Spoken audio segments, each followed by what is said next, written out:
La psychologie de l'amour, selon Carl Jung, va bien au-delà d'une simple émotion passagère. Pour lui, l'amour n'est pas seulement un sentiment, mais une force transformatrice qui pénètre les couches les plus profondes de l'inconscient. Contrairement à Freud, qui associait l'amour à la pulsion sexuelle, Jung le perçoit comme une énergie qui transcende le désir physique et touche l'essence même de l'âme humaine. L'amour joue un rôle fondamental dans notre cheminement intérieur, favorisant l'autodécouverte et l'intégration psychique. Mais comment comprendre l'amour sous l'angle jungien?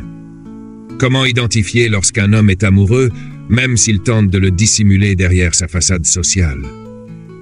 Ces questions nous plongent au cœur des dynamiques inconscientes, là où la psyché révèle bien plus que ce que nous percevons consciemment.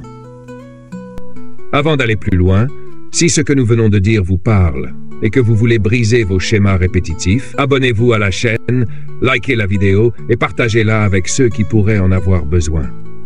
Dites-moi en commentaire où êtes-vous et comment vous vivez votre propre évolution personnelle.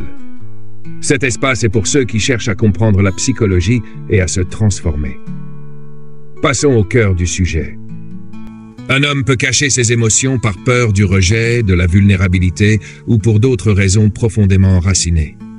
Pourtant, son inconscient finit toujours par trahir ses sentiments à travers des signes subtils. Jung disait « Là où règne l'amour, il n'y a aucun désir de pouvoir. Là où domine le pouvoir, l'amour est absent. » Cette tension entre le besoin de contrôle et la nécessité d'exprimer ses émotions façonne le comportement de nombreux hommes. Derrière leur retenue se cache un cri intérieur, une lutte entre ce qu'ils ressentent et ce qu'ils osent montrer. Chaque regard évité, chaque silence prolongé, chaque mot retenu trahit ce conflit. Ce n'est pas un manque de sentiments, mais une peur de les exposer, une crainte que l'amour ne devienne une faiblesse plutôt qu'une force. Pourtant, sous cette armure de distance, se cache souvent une profondeur émotionnelle qu'ils n'osent dévoiler qu'à ceux en qui ils ont une confiance absolue. La projection de l'âme. Quand un homme projette son anima sur une femme, il ne se contente pas de l'idéaliser. Il perçoit en elle un reflet inconscient de lui-même, un écho de son monde intérieur qu'il ne peut ignorer. Cette projection se manifeste par une fascination inexpliquée, une admiration qui dépasse l'apparence physique et touche l'essence même de l'être. Il capte des nuances imperceptibles pour les autres, accorde une valeur profonde à vos mots, comme s'il portait une vérité cachée qu'il cherchait depuis toujours. Vos silences résonnent en lui autant que vos paroles. Ce n'est pas seulement une attirance, c'est une reconnaissance, une impression troublante de déjà-vu, comme si votre présence révélait une partie oubliée de lui-même. La vulnérabilité émergente. L'amour agit comme un catalyseur qui expose l'ombre, cette part cachée de la personnalité refoulée par l'inconscient. Lorsqu'un homme tombe réellement amoureux, il se permet des moments de vulnérabilité qu'il ne montrerait à personne d'autre. Il partage ses peurs, ses doutes et ses rêves, laissant entrevoir un côté de lui qu'il protège habituellement. Cette ouverture n'est pas une faiblesse, mais une preuve de confiance absolue. Il ose révéler ses cicatrices, exposer ses tourments et mettre à nu ses espoirs les plus enfouis. Il ne se contente pas de dire qu'il aime, il le montre à travers ses failles, ses gestes, son regard chargé d'émotions. Il n'a plus besoin de masquer sa sensibilité derrière une façade d'indifférence.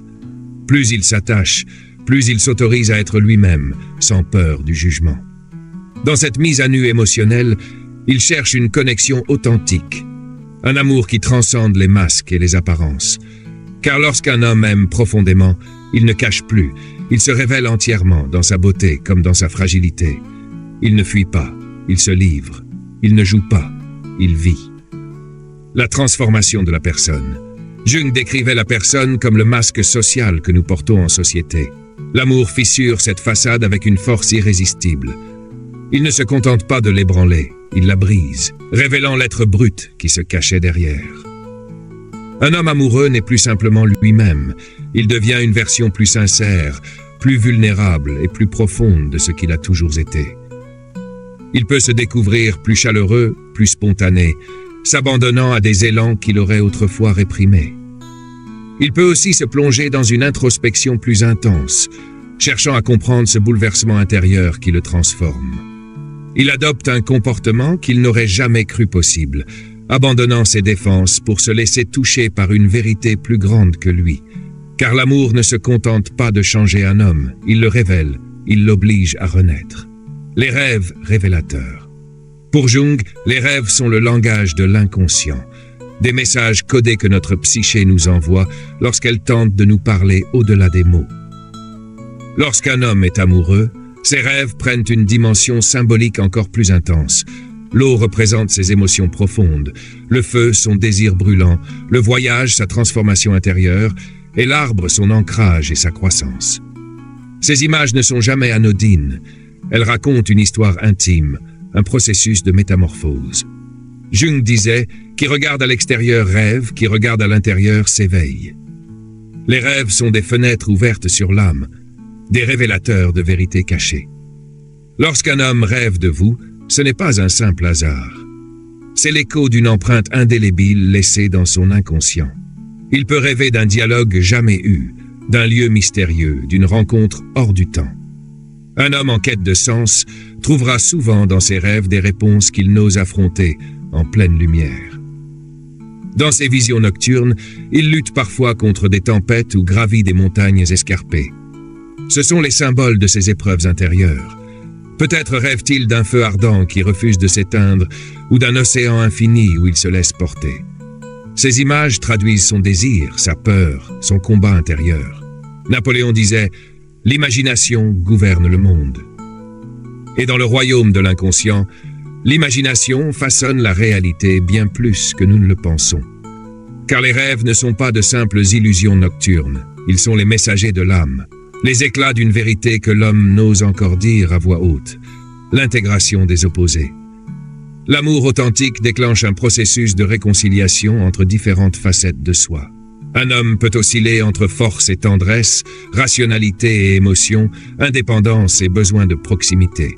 Cette danse intérieure reflète un processus d'individuation où l'amour agit comme un pont entre les opposés. Carl Jung disait « La rencontre de deux personnalités est comme le contact de deux substances chimiques. S'il y a une réaction, les deux en sont transformés. » L'amour est cette alchimie qui pousse un homme à embrasser ses contradictions, à unir sa lumière et son ombre pour devenir un être plus entier. L'amour n'est pas une simple émotion, c'est un creuset où l'âme se forge et se réinvente. Lorsque l'homme cesse de lutter contre lui-même, il découvre que force et sensibilité ne sont pas ennemis mais complémentaires. C'est là que l'amour devient un chemin initiatique, un voyage intérieur où chaque contradiction devient une porte vers une plus grande harmonie. L'importance des symboles. Un homme amoureux accorde une valeur symbolique au moment partagé. Un billet de cinéma, un message, un lieu.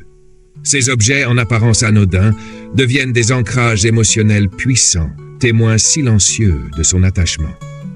Carl Jung disait « Les symboles ont une fonction primordiale dans l'évolution de la personnalité humaine. » Ces petites choses, souvent oubliées par le monde extérieur, prennent une signification infinie pour celui qui aime.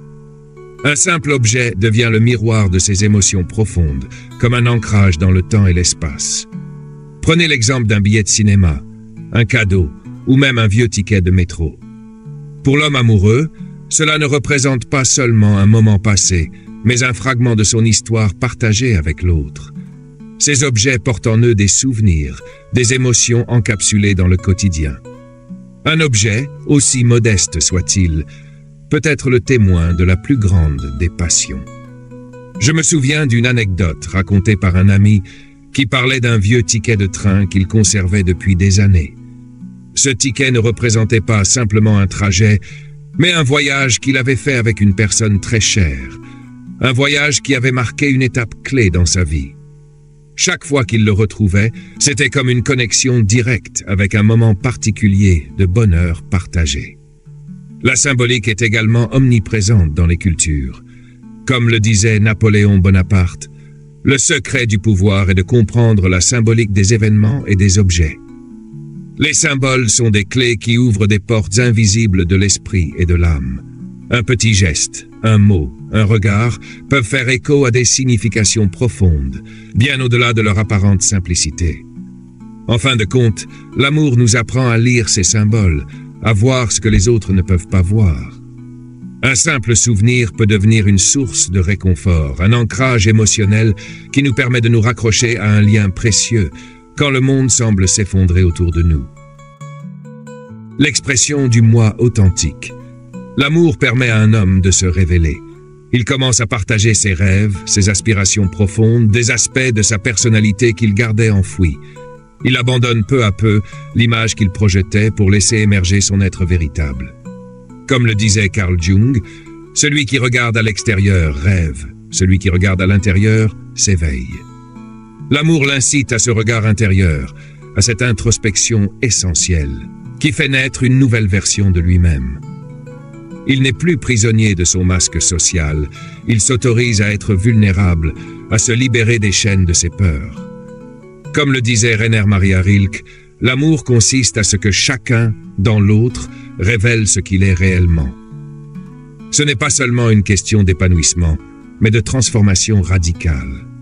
Dans cette alchimie, il découvre une version de lui-même qu'il n'aurait jamais cru possible. Plus libre, plus authentique, plus serein.